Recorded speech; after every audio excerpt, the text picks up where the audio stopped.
Hello, my name is Isaak Miller, and today I will be presenting my undergraduate research project on exploring the structure and function of protein UHRF2. My faculty mentor is Dr. Brittany Albaugh. I'd like to begin by taking a step back and looking at how such a large amount of DNA can pack into such a small amount of space in a cell. About 6 feet of DNA, or 2 meters, is packed into each cell only 10 to the -5 meters in diameter. As a visual, that is about 10,000 miles of spaghetti noodles fit into a basketball. So how does this compaction occur? It begins with DNA being tightly wrapped around proteins called histones. This combined loop of DNA and histone protein is called a nucleosome. The nucleosomes are then further packed into threads known as chromatin. This chromatin fiber is then further looped and packed into chromosomes in the nucleus of the cell, as shown in the diagram below. Chromatin is the level in which we have modifications of DNA and histones which affect gene regulation. What is epigenetics? Epigenetics studies the changes caused by modifications of gene expression without alternating the DNA sequence. An example of DNA modification is methylation, or the addition of a methyl group to DNA. A famous example of epigenetics is the agouti mouse experiment, where cytosine is unmethylated in the left mouse, causing an obese yellow phenotype, which is prone to disease. The mouse on the right has a methylated cytosine, which causes the DNA to be read differently and express a lean brown mouse not prone to disease.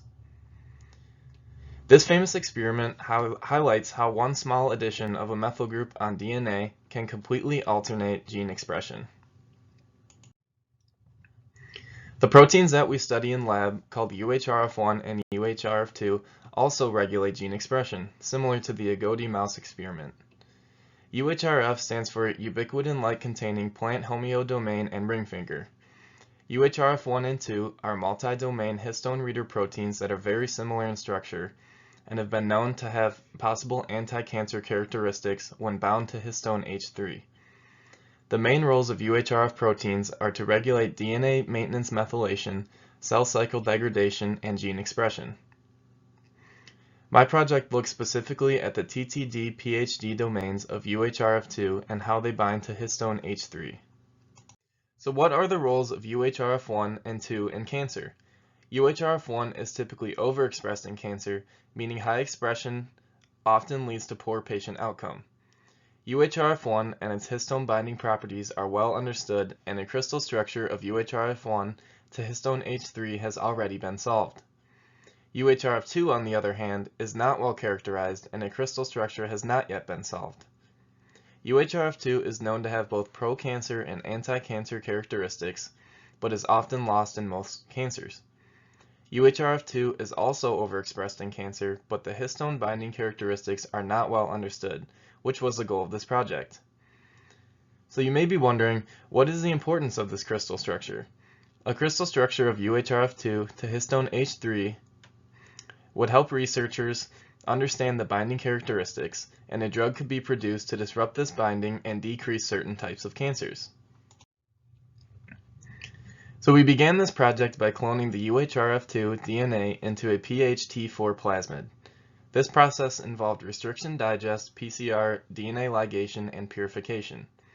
The role of DNA ligase is to seal the UHRF2 DNA and PHT4 plasmid together to create a structure that will be used to express protein in E. coli cells. The next step was to transform our PHT4 UHRF2 plasmid into XL blue cells. The XL blue cells clone the DNA and produce colonies on an agar plate. We then picked the best colonies to grow in LB broth, spun down the DNA, and it was sent off to ensure we produced the correct DNA plasmid. Once the DNA construct was indeed confirmed, we needed to induce the DNA into E. coli cells in order to express the protein. To do this, we performed a large-scale inoculation to transform our UHRF2 DNA into Rosetta cells, which are E. coli cells designed specifically for high expression of protein. In this step, we produced over a liter of cells, spun them down, and obtained a very large concentration of our UHRF2 protein with a hist tag. A hist tag, or a polyhistidine tag, is a small amino acid sequence consisting of 6 histidines preceding our protein. This his tag must be cleaved in order to obtain pure UHRF2 protein. Now that we have isolated and confirmed the his tag TTD-PHD UHRF2 protein from E. coli cells, we ran a series of purification procedures to cleave the his tag and obtain pure UHRF2 protein using FPLC. FPLC stands for Fast Protein Liquid Chromatography and is a machine used to purify protein. It uses a series of pumps to run the protein through specified columns and separate proteins based on specific properties. So how does FPLC work? The protein is first injected into a loop linked to the pump and is run through a specified column. The column is attached to a detector that measures the absorption of the added protein in units of wavelength after the elution buffer knocks off the protein from the column.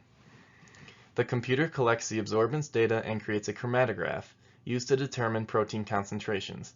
Finally, the protein flow-through is collected in separate tubes in different time intervals so the purified protein can be pooled together based on sample concentrations. The first form of protein purification using the FPLC was a nickel column. The his tag on the protein has an affinity to bind to the nickel column, so when it is ran through the FPLC, the his tag protein binds to the column while other contaminants that are not his tagged run through.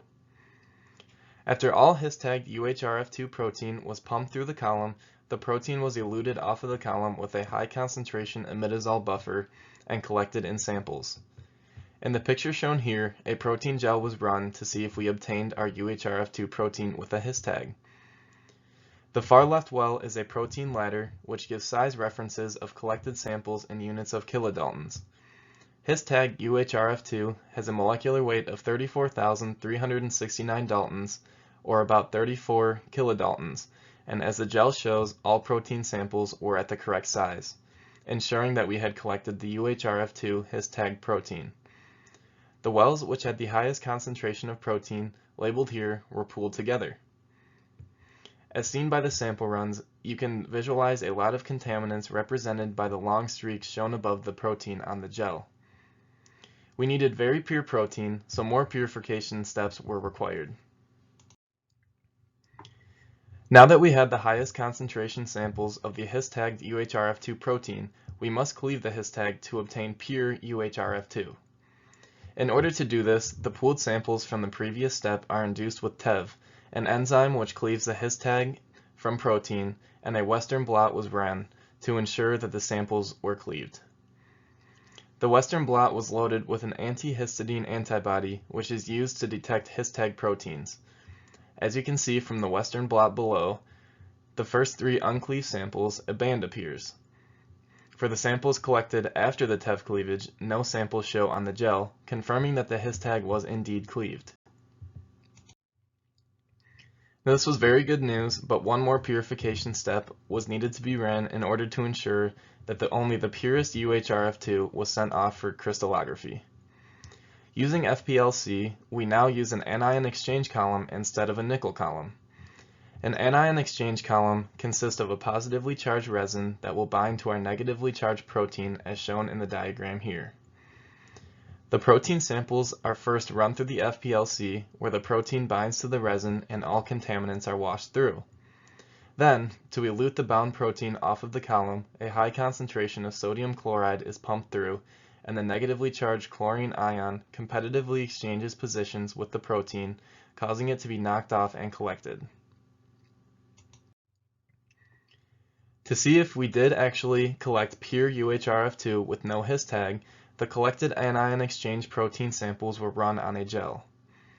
It's important to note that the binding capacity of the anion exchange column was 80 milligrams and we had 160 milligrams of protein, so 2 anion exchange runs were done consecutively. After the samples were collected and run on a gel, the pure UHRF2 protein is shown here. As you can see, there are no contaminant bands above the protein plots, indicating that we did indeed completely isolate and purify the TTD-PHD UHRF2 protein. Now that we had pure protein, the concentration was measured to be 33.9 milligrams per milliliter. We needed at least 30 milligrams per milliliter for crystallization. We were well above the required concentration, so our protein was ready for crystallography. The protein samples were sent to project collaborators at the University of Michigan, where crystal screenings of the purified protein was run. The protein samples were placed in crystal trays containing different buffer solutions and monitored for the formation of crystals. Unfortunately, no crystals were formed from our protein. Had a crystal formed, we would have sent the proteins off for X-ray diffraction, and the protein structure of UHRF2 to histone H3 would be solved. Solving the structure would provide very important information on protein binding to histones in our body, and drugs could be produced in order to disrupt this binding and therefore decrease cancer. Unfortunately, this did not happen for our project because no crystals were formed, but science is all about learning from experiences and mistakes, and the information obtained in this project will be used to further modify the UHRF2 protein construct, hopefully leading to a structure of UHRF2 to histone H3 in the near future. I would like to acknowledge my co-collaborator Brendan Kosiba, Dr. Albaugh's NSF RUI grant, and the Office of Research Development and Administration. Thank you all very much for listening and have a great day.